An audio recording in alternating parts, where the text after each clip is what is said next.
سر یہ پورا کا پورا جو اس وقت کا منظرنامہ ہے اس کو کیسے دیکھ رہے ہیں آپ؟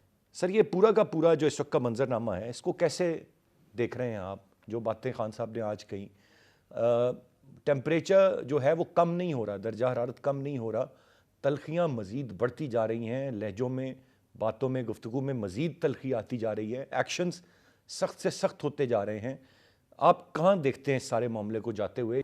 میں نے تو اس سے پہلے یہ کبھی نہیں دیکھا ہوگا کہ چاہے ضیاء الحق کا دور ہو یا مشرف کا یا ایون کہ کسی کے گھر پر چاہے بلاول ہاؤس ہو چاہے جاتی عمرہ ہو اور اس طریقے سے نیکڈ فورس کے ذریعے دھاوا بولا جائے.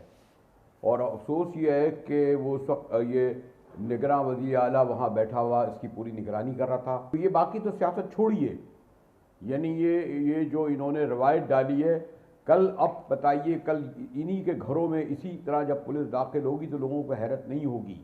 اسی طرح ان کی غیر موجودگی میں، یعنی آپ دیکھیں نا کہ ایک طرف عمران خان نکلتے ہیں اور دوسری طرف 400 پولیس والے، 4 ڈی ایس پی اس میں داخل ہوتے ہیں، اور وہی جو پرانا روایت دیکھا ہے جس طرح ماضی میں اترا کہ بھینس چوری کا اور ٹریکٹر چوری کا اور وہ استاد دامن کے جو ٹینکی نکال دیا تھا گھر میں، اس طرح کا وہاں سے پیٹرول بم نکالنا، اسلحہ نکالنا، اور وہ بھی پنجاب کی روایتی پولیس جو اس سلسلے میں بہت بدنام ہے جھوٹے مقدمات بنانے میں. تو یہ پاکستانی کے لوگ دیکھ رہے ہیں.